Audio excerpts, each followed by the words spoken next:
I was detained for just short of 2 months after a right-wing group filed charges against me for participating in demonstrations. They framed it as assaulting soldiers and police officers. And I was jailed because I refused to cooperate with the Israeli justice system. As an Israeli citizen, you could have avoided your detention by paying a small bail. Why did you refuse? I refused to pay bail because I believe the justice system is illegitimate and unjust. We have two separate systems of law, things that even apartheid South Africa didn't have.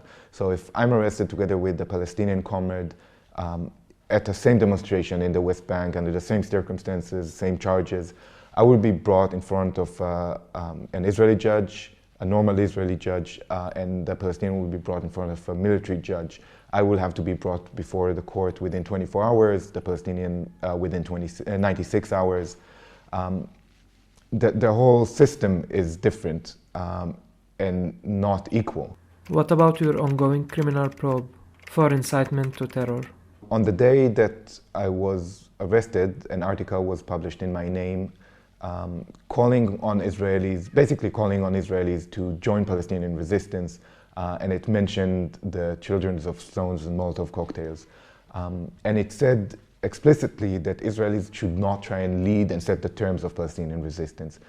The children of stones and Molotov cocktails are the most basic consensus of Palestinian resistance. And saying that we need to follow them is basically saying Israelis should join Palestinian resistance under Palestinian terms. What have you been protesting in Palestine, Israel? For the last 20 years or so, I've been participating in Palestinian organized demonstrations against Israeli colonialism to try and support the Palestinian struggle and resist Israeli apartheid. Do you hold a sense of belonging to Israel? I grew up in Israel, but nowadays it is hard for me to relate to myself as Israeli or to this place as Israel as anything but an epitome of injustice.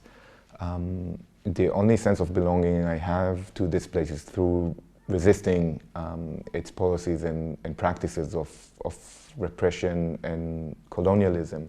Where on the left are you? That's a hard question to answer because I don't know what the scale of left is. I can tell you what my opinions are. I'm an anti-Zionist. I see Zionism as a colonial movement, and I support the Palestinian liberation movement as any other liberation movement. Zionist left versus anti-Zionist left. I think it's a lot of it is a question of perspective.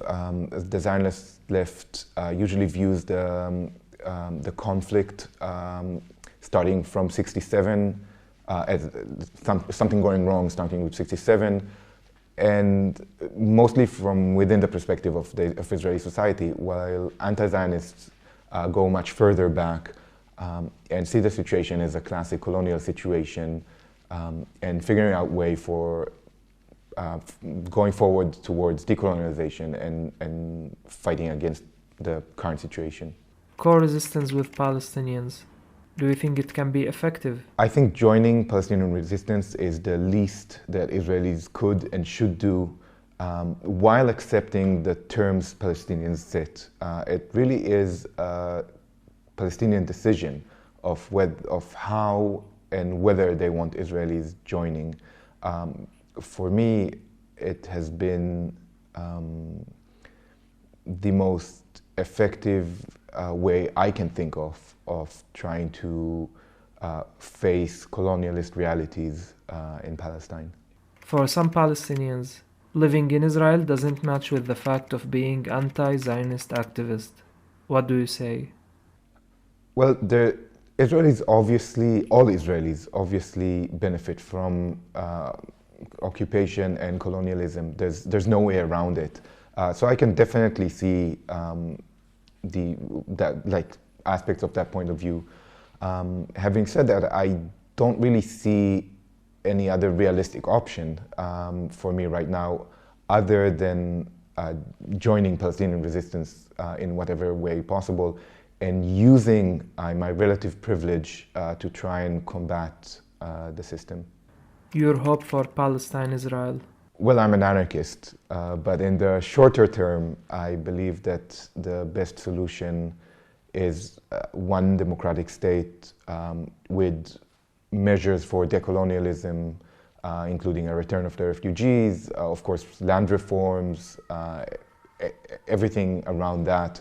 I don't think we can just say, okay, we stop here and the situation stays as it is, and we call it quits. We have 100 years of injustice to amend.